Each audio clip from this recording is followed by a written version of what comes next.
recently joined Columbia as an assistant professor in statistics at Irving Institute of Cancer Dynamics. She's affiliated with the Data Science Institute and the Computer Science Department as well at Columbia. Prior to Columbia, she held positions at Cambridge, University of Cambridge, at the School of Mathematics and Institute for Advanced Study, and also at in the Department of Statistics at Duke University. She completed her PhD in Princeton, actually with Barbara Engelhardt, who was one of the organizers of MLCB maybe 10 years ago now. And Bianca's group focuses on developing interpretable statistical machine learning tools for spatial transcriptomics and perturbe-seq experimental design with application to development and regeneration. So really excited to have you here and take it away. Thank you so much for having me here. It's a bit of an emotional time for me because last time I was in Seattle, I was visiting for graduate programs. So I was looking at the genome science program, and I met really wonderful people, and it was really inspiring. I didn't end up coming to UW, but I've always thought about, like all the research that's happening here, and it's just really fantastic to be here on a beautiful campus. And it's also one of the first times I am coming to a conference after the pandemic. So it's really nice to reconnect with you in person. And if you find any of this interesting, or if you don't, like, please still, let's get coffee and chat. And today I'm very, very excited to tell you about something that I find very inspiring.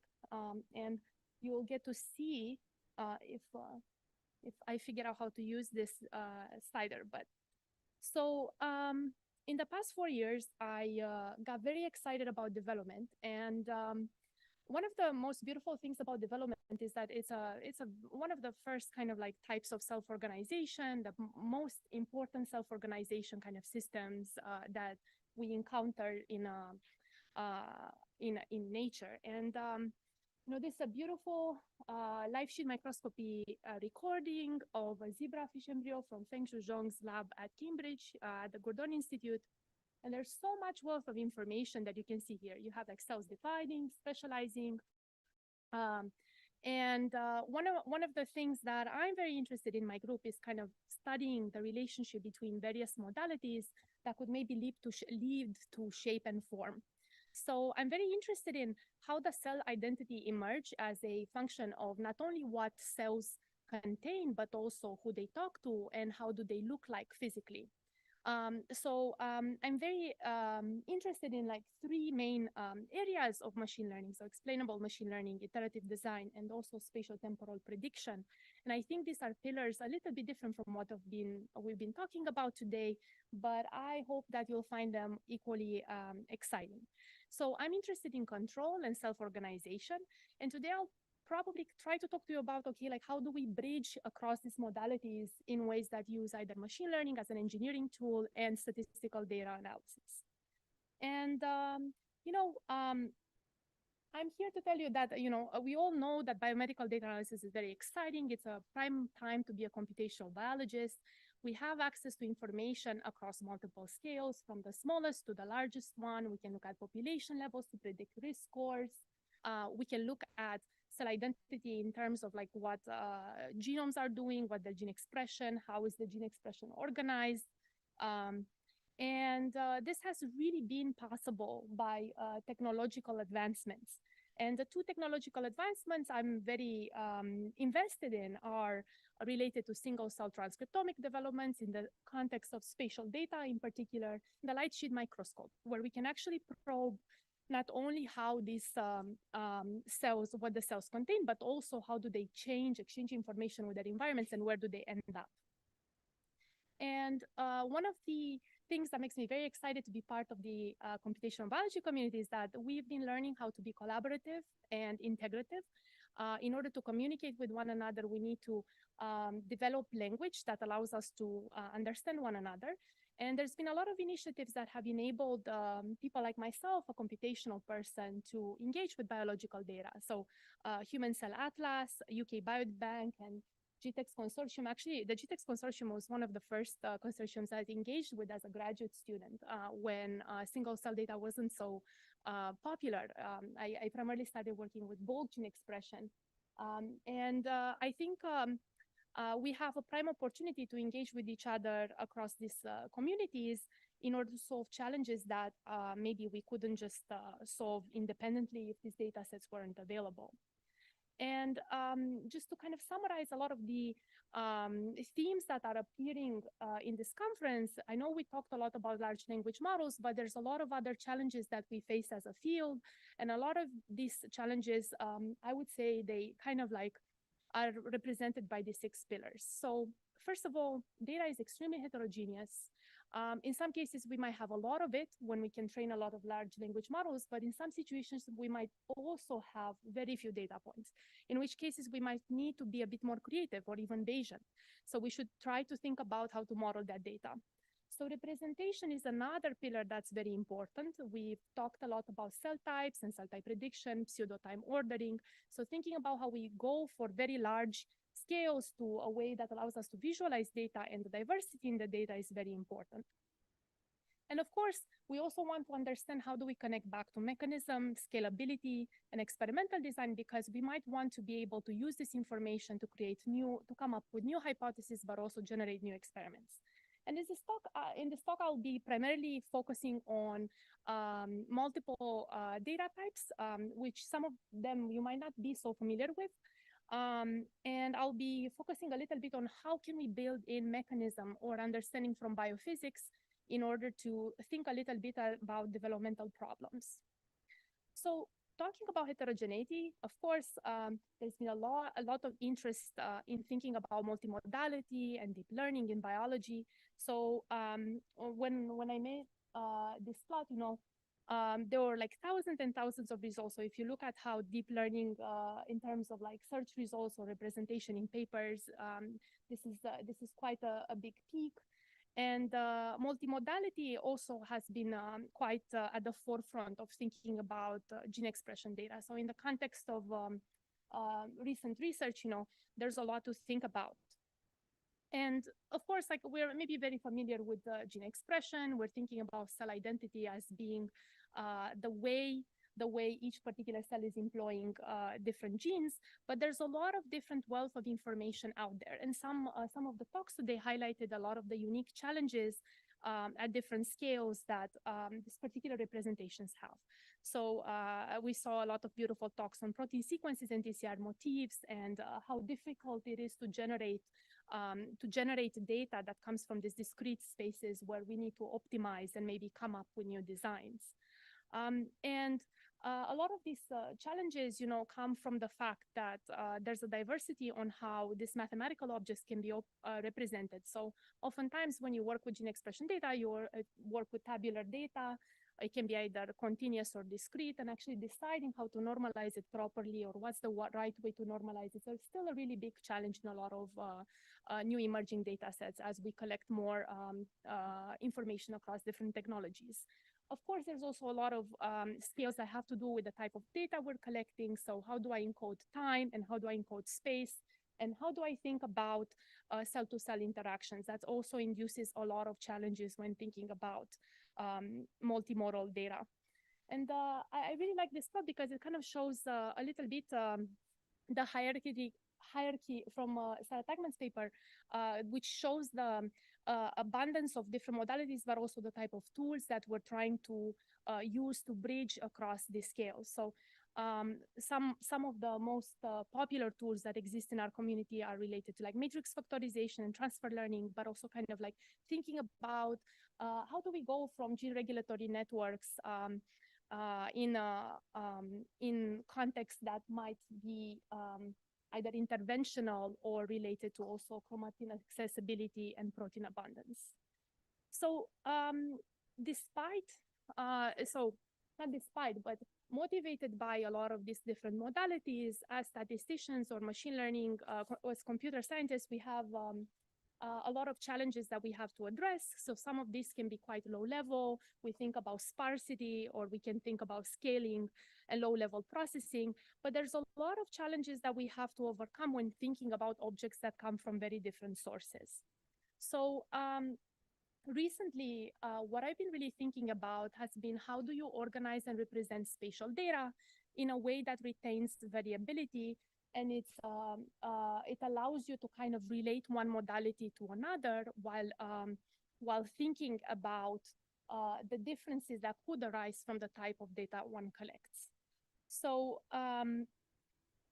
what do I mean by what type of modalities? Well, so maybe we're like very used to thinking about what cells contain, but we're not so used to thinking about how cells look like and how that intersects with what we want to say about our system. So recently, there's been a lot of new methods that have been allowing us to look at cells not only in terms of what they contain, but where they sit. So there's been a lot of like challenges that come with the ability for us to segment these new data sets better, and also kind of thinking about single or multiple object modeling prediction. So what is the right way to represent these data sets, and how much can they teach us about biology is something that we haven't really formalized properly in the field.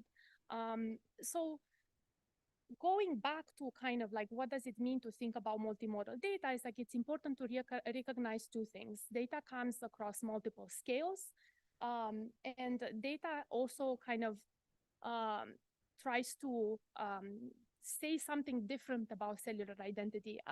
We heard something really nice earlier. I really like what Anshul was quoted saying that things in the genome happen asynchronously.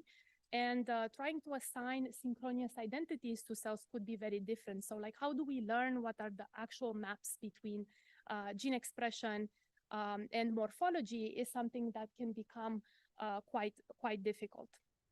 And one of the things that I found very interesting is that if you read across the multimodal literature that we are presented with, there's actually kind of a nice structural method that is present in a lot of situations. So if you look at a lot of the literature in machine learning where you are presented with objects that come from multiple modalities, one particular context where you might find yourself in is how do I find what is a common representation across multiple modalities? And being a statistician, I take a lot of inspiration from the work of Hoteling. So Hoteling published a really foundational paper on canonical correlation analysis in the 1900s. And one of these tools really has to do is like, if I'm presented with multiple modalities, one way to relate them to one another is to assume that there is some latent space from which I can sample, and I can generate additional modalities in a way that allows me to maybe reconstruct one modality from another. So in our collective vocabulary, multimodal learning has been primarily seen through the lens of a variational autoencoder. In the context of a variational autoencoder, we can relate this to a simple factor analysis model where I'm assuming that my data is sitting on a low dimensional space. There's different features that are associated with this latent dimensional space, and this can be combined according to my knowledge of biology to generate either gene expression, for example, or histology samples. So if you have a convolutional neural network that allows you to go from lower dimensional space to an image, then that's really good. If you have chromatin accessibility, you can also use your favorite way of generating that. And similarly, you can use tools like SCVI to think about what's the right way to go from a latent space to a gene expression space according to this model. And this is neat, and this is really kind of a clean way to formalize a big class of models. What can they really tell you? Well, you can use the latent representation models to cluster different cell types, or maybe you can classify histology samples and say these are coming from one particular condition versus another. You can combine this with maybe sequence variation models to find what are single nucleotide polymorphisms that could be affecting or mediating image phenotypes that could be related to gene expression. And at the end of the day, you can do a lot of this analysis kind of like putting under the carpet the fact that there's a lot of complexity in the image space, in the gene expression space, that you might not have much control over. So the question that I want to pose is more like, what do we want to accomplish with these representations? There are increasingly new architectures that allow us to go from modality to modality.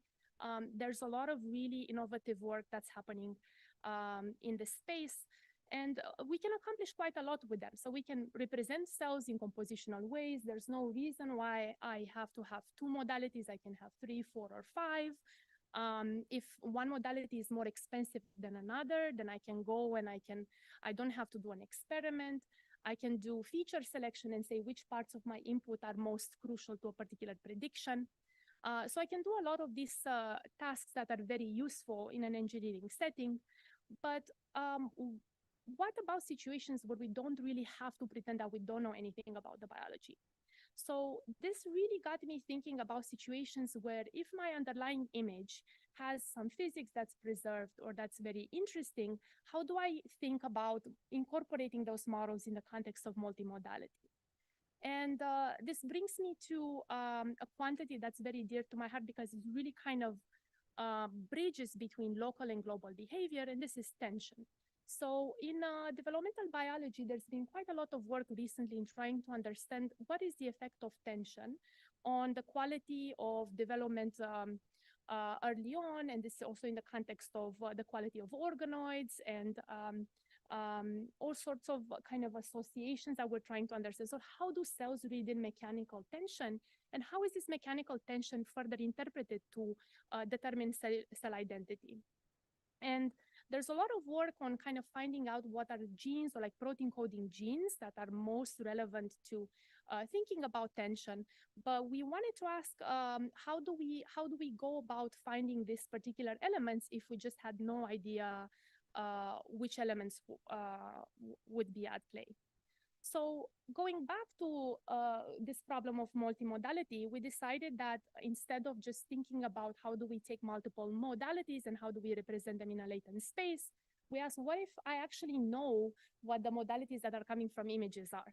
So in other words, if I have, so we worked with a sickfish data set from a developmental mouse embryo context, and we asked, okay, like, if I have multiple temporal slices at stages E8, E9, E8, E8.5, and 9, so this is kind of like a little bit before gastrulation is kicking in, can I think about these images in a new way? And can I find spatial correlations that might be determining the variability between gene expression and tensional profiles? So in order to accomplish this task, we had to think about two different fields that kind of were not really connected before. One of them was the biophysics of mechanical forces, and the other one was kind of what my expertise is mostly, which is gene expression statistical analysis. And I paired up with a very talented postdoc in Ben Simon's group, Adrian Halou, who's a biophysicist and has a long-term interest in physics, and with one of my master's students, Ruyang He, then at Cambridge, and now a PhD student in Sanja Vikovic's group and my group at Columbia. And we asked together, okay, can we put together our expertise and interest in biophysics and gene expression analysis to say something about early boundary formation in embryos? So what we looked at, we realized that there's innovation required at multiple levels. So people have been primarily reporting a lot of information about the analysis of sickfish data, but a lot of the analysis has been mostly focused on cell type clustering and spatial clustering. So we asked, can we go deeper with this type of data, and can we actually extract something more biologically relevant from such interesting data sets? So we realized that we had to actually do a different sort of image segmentation that would allow us to assign the nuclei that we would get from the sickfish analysis appropriately. We had to develop new statistical machine learning tools for hypothesis testing, for kind of trying to understand what are the genes that are most important to prescribing tensional variability. And In order to accomplish this, we put together ingredients from 3 different communities. So one of the communities is the very large community for image segmentation, and we built on an existing UNet architecture for in general that was developed not particularly for sickfish data, but that's been recently repurposed for sickfish.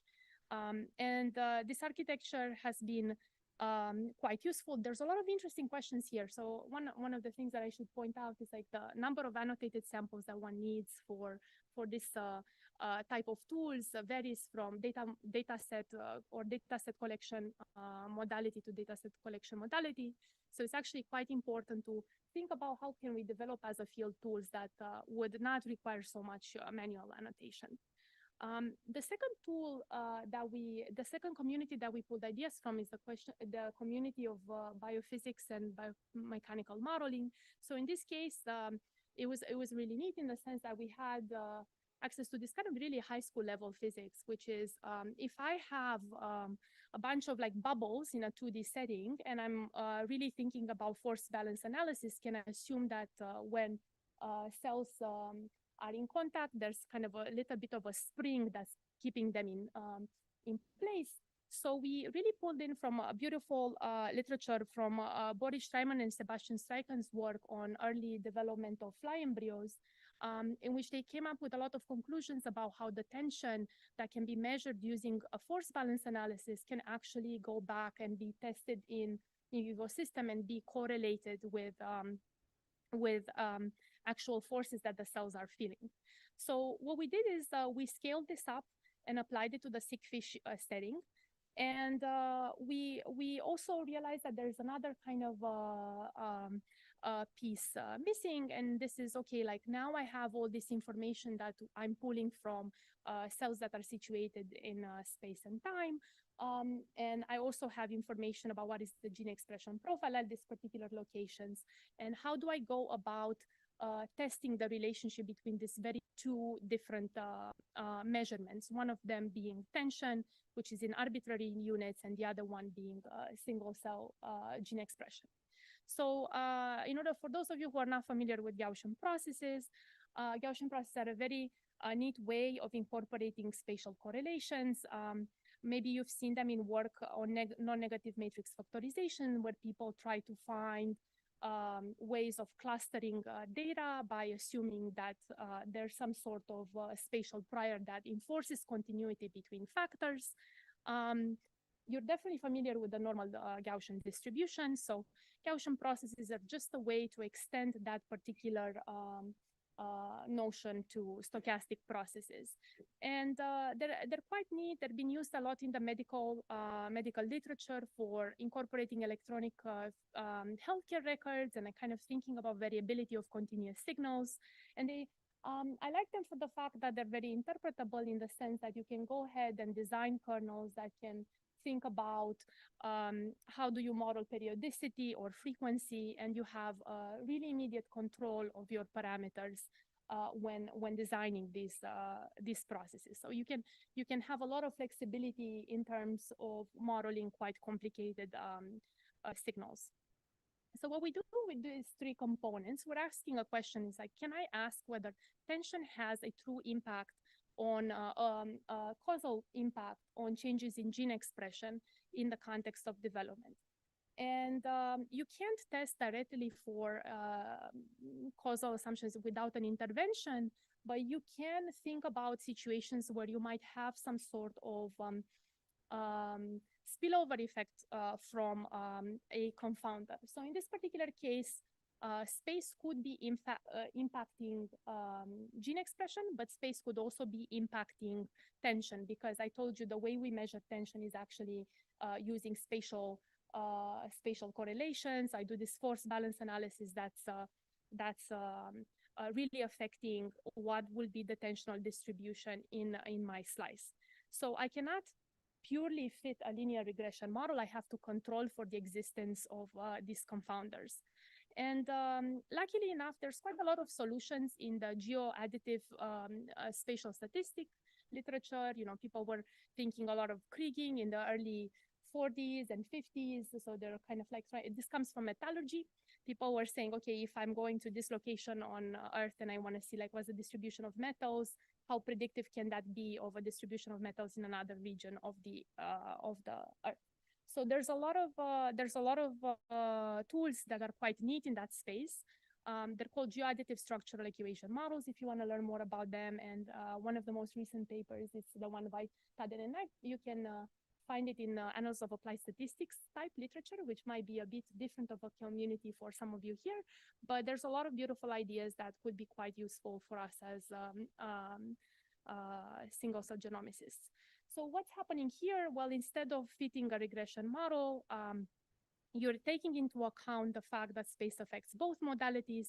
So what you're doing, you're trying to pull out this information from confounders. So instead of testing directly for correlation between tension and gene expression, you're testing for correlation in a residual model.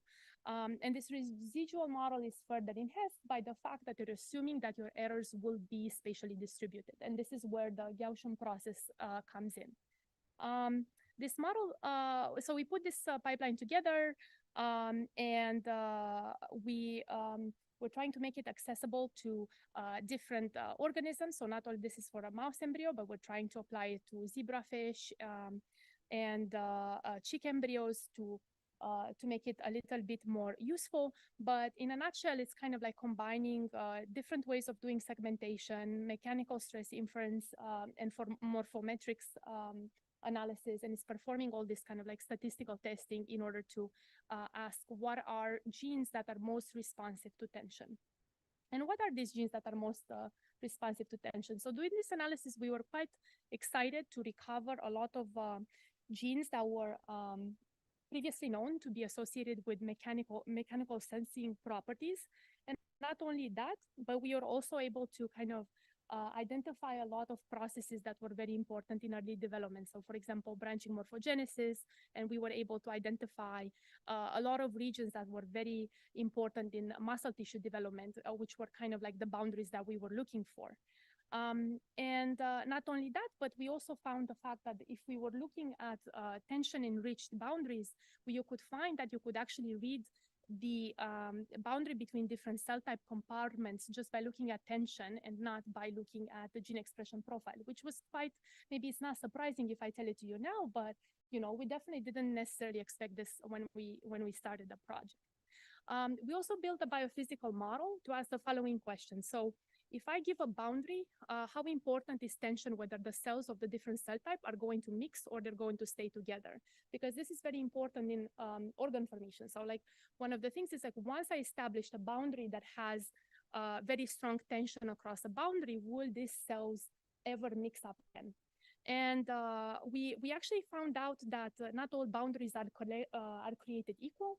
And we could identify between boundaries where there's a lot more cellular movement and boundaries that actually stay together as kind of a constraint later on in development. And that's something that I'm actually quite interested in exploring further, in especially in the fly embryos, where we have much more control on follow-up experiments than in this setting. So what can we learn in this setting? Just to recap a little bit, we can recover known mechanosensors, we can identify new mechanosensing gene signatures, and we can characterize boundaries between cell types in a way that's not only mediated by cell type clustering. And some of the things that are quite exciting in this space is thinking about how do we go from a 2D context to a 3D context so we can understand whether this type of boundaries are actually enforced in a 3D setting. So going back to this, what we really want to move forward to is kind of thinking about, okay, if I have this developing video, can I do force inference in this particular setting? Can I learn what are the cells that are under most pressure? And can I correlate that information to whether those cells are differentiating at a rate different than the ones around them? There's a lot of interesting recent work on tackling the first problem, which is how do you move from a 2D setting to a 3D force setting? And this is some beautiful work called embryo mechanics cartography. It's on bioRxiv now, not from my group, but from Hervé Tullier group. And it's really beautiful work that requires a lot of computer vision and a lot of engineering solutions. One of the machine learning challenges in that case would be, could we use machine learning to actually solve this very large system of equations in a more efficient way without having to redo segmentations. But that's a bit of a, happy to talk more to you about this outside the talk. So going back to this, like, sure, we can find genes that are related to tensional memory, but one of the challenges would be like, okay, if I want to truly study the variability and I want to think about tension as a quantity that I want to say how variable it is, how precise it is specified genomically, what I might want to do is I would want to understand, like, first, how do I integrate live imaging data when I don't have access to all the gene expression profiles? How can I integrate this with spatial transcriptomics? So in seq-FISH data, sure, like we have access to about 300 genes, but if I want to go to a live sheet microscopy settings, then I can only tag 1 or 2 or 3, maximum 3 genes. So until we get to that ideal data set where we can have like full spatiotemporal recording of developing embryos, maybe there's still something else that we can do. And in order to do that, we've been working together with John Marioni's group and a very talented postdoc, Jiawei Wang, who's a Marie Curie fellow, hosted in my group and in John Marioni's group. And one of the questions that we asked was like, okay, like if I have multiple light sheet microscopy recordings, can I find the right representation learning framework for integrating data if I have multiple embryos? So it turns out, this is a very difficult question. If I have multiple embryos in sections, how can I train a similarity model that would allow me to recover the temporal ordering in such images? So to show you a little bit how the images actually look like, we used the light sheet microscopy data from Kate McDowell's group, who actually recovers this particular seq-FISH periods of E8.5 pre-gastrulation setting. And we ask, okay, like what is the right machine learning tool that we should be using in order to be able to kind of stitch these slices back together? So if I give them to you, I slice my embryo and I give you all these images, could you tell me how I should bring it up, kind of like a giant 3D puzzle? And Jiawei has been developing a really interesting contrastive learning-inspired architecture. We talked a little bit about transformers in the context of language models, but transformers actually are quite useful in the context of thinking about learning representations from images as well. And one of the key ideas are that in order to find good representations, so the key idea is, if you use a convolutional neural network, you're not going to get very far. So for reasons that we still need to understand, what really helps is if instead of just training convolutional neural networks, you're training them in a contrastive way in which you give it positive samples from nearby sections and negative samples from very far away sections. And this is kind of like maybe a recipe that keeps appearing also in interpretable machine learning techniques, where actually a lot of these ideas from contrastive PCA that actually James Zhao is kind of introduced, and there's some beautiful work from Sue Lee's group also kind of thinking about how do you understand what are features that would give you some sort of contrastive behavior. So they're very, very powerful in helping you finding representations that allow you to perform well in downstream tasks.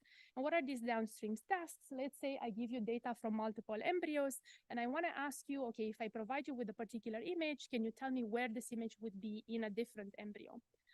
This would be kind of like, think about it as a kind of single cell synchronization, but done at the level of light sheet microscopy. So kind of thinking about, instead of doing batch correction from multiple single cell atlases, you want to think about this, how do you do this in the image space? All right, so we're making quite a lot of progress in this space. We're not quite there yet. There's a lot of challenges with related to how do you actually qualify the quantity of these methods. What is the right way to compute distances between shapes? There's a lot of, we're doing a lot of benchmarking efforts, and I feel like I want to take this as an opportunity to highlight that benchmarking kind of, efforts are very important in our community. And I don't believe that, the single method would do best at a particular challenge. It's just very important to kind of think about how do we put a lot of methods together, understand where they fail in order to move forward. So beyond representations, One of the challenges that I'm very excited as a field is like, you know, kind of if you see this beyond representing these images, you know, if I have data from developing organisms, how can I think about self-organizing systems that are actually giving race to this property? So like, this is a neat paper from a few years ago where a group trained a set of like deep learning algorithms for seeing whether they can recover the morphologies that are present in a video game. So kind of like this is trained with video game data over millions of users. And it's kind of saying, can I learn generative structures that would be able to recover this particular behaviors in the video game? And you know, of course, biology is much more complex than that, but I think that coming up with models for 3D morphogenesis using diffusion models is actually kind of exciting, and kind of understanding how to include constraints like the ones in physics. Here in this 3D morphogenesis example, you kind of have cubes and they're independent from one another, but kind of thinking about how do you go if instead of cubes you have a bubble system, kind of like soap bubbles with a lot of physics. Can we think about diffusion models that are allowing us to recapitulate the trajectories of cells in a particular way? I think this is a very exciting area. So in my group, we're starting to think about computational morphogenesis. So kind of how do we use diffusion models in order to do inverse design? So one of the particular questions is, now that I know how to measure tension and see how tension evolves over time, can I create systems that would be having a particular tension profile? What's essential in specifying this? So think about this kind of like an inverse origami set of problem, you know, where you start with the image of a bunny and you're saying, what is the right set of folding tools or algorithms that I should be able to be creating in this space? So I'm really fascinated in this idea of thinking about embryos as materials. So kind of like not thinking about single cells in separate contexts, but thinking about them as, you know, kind of gooey materials that are inhabiting a space and they're reading in and reading out and contributing to the shaping of their environment. So I'm very excited about this, this area of work. In the context of making this work translational, I've been working very closely with my collaborator, Yvonne Wapi, who's a specialist in organoids and skin and wound healing. So one of the things that we're trying to understand is like, can we incorporate information about tension in order to enable faster healing? So we're trying to think about how do we incorporate spatial transcriptomic and tension to understand whether this has any sort of impact on how do we design perturb-seq screens that could allow us to collect better data that would come up with maybe therapies for a non-fibrotic wound healing. So you know, if any of this is interesting, I would love to see applications from graduate students and postdocs. We're quite actively recruiting for this particular problem. Before I leave, I just kind of wanted to leave you with a perspective of what I think that where we are and where we're going with this type of tools as a community. So biomedical data analysis, in particular computational biology, I talked about the challenges at the beginning. They're kind of like four pillars for me. There's the spatiotemporal and multimodal aspect. There's the interpretability aspect, the actionability, and the translational aspect. So spatiotemporal and multimodal, we've been thinking a lot about how do we learn pseudo-time analysis, how do we learn how to do clustering in a spatial context. We've been thinking a lot about spatial and time separately. So I'm very excited about tools that will be combining this axis jointly in a multimodal setting. So if you have chromatin accessibility and gene expression, for example, what is the arrow of time? How do we think about causality in the context of spatial data? I think there's a lot of innovation to there. How do we think about building interpretable models that allow us to pinpoint what are the key differences between different pathologies? So, the nice thing in computer vision is that sometimes if you do the right thing, it's very clear that you did the right thing. So if you do a segmentation task, you can see a cow, you can say like, I segmented the cow correctly.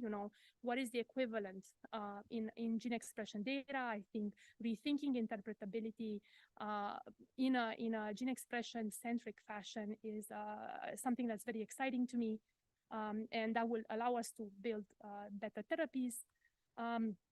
Actionability is another pillar that I think that it's very exciting, and I'm looking forward to some of the talks later this afternoon that will be talking about how do we prioritize gene expression panels with problems like control in mind. And of course, there's numerous translational applications. For example, especially in the context of organoids, like are organoids good model systems for the biology we're trying to learn? So can I determine whether a cell in an organoid context is mature enough? How do I align trajectories from these data sets on the same trajectory? And is tension important in this context? Do we incorporate morphology that is consistent between let's say an organoid context and a fetal context? How do we assign quality to these models that we are getting more and more data from? And with that, I just wanted to kind of emphasize the fact that none of this work would be possible without us working closely with experimentalists, and we're just part of this loop. And I hope that as we're evolving as a community, like we already saw so many beautiful talks today about how validation is important and how having wet lab kind of analysis is so important. So I hope that my own work is going to be going more towards scientific hypothesis and design. And with that, I would like to thank you for your attention and my growing group. If you want to read more about this work, there's 2 papers that are very relevant to what I've just told you. And I'd like to thank my collaborators because without them, this work will not be possible. Yeah, thanks.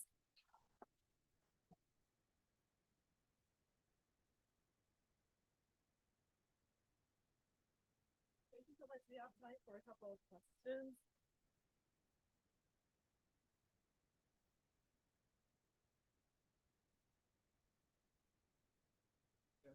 Very nice talk. I have to admit that I didn't think about like morphology in that like with that depth. So if I understand correctly, so you're defining tension per edge, like for each pair of like touching or neighboring cells, you're defining the tension between them, right? So my question is kind of an extension to that representation. Like what would you think would be the best representation to for let's say cell-cell interaction?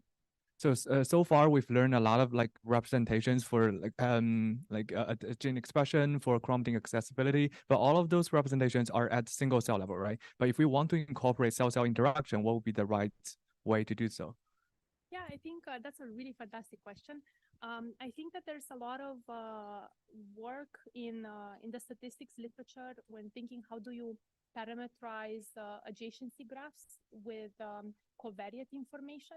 So for example, I think in the context of 2D data, it's a little more immediate because you can think about each cell is a point in a graph.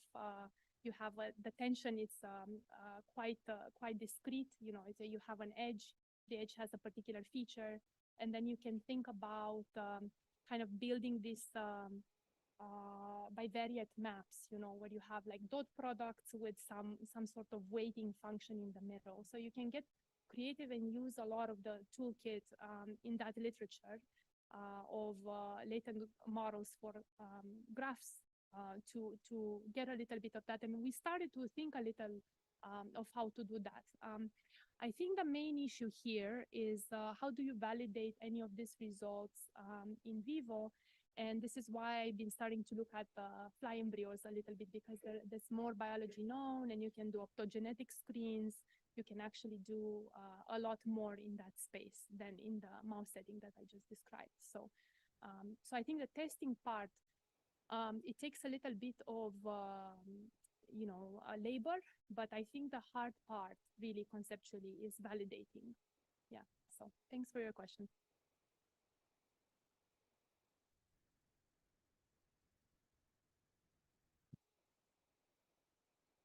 All right, we can move on to the next speaker. Thanks again.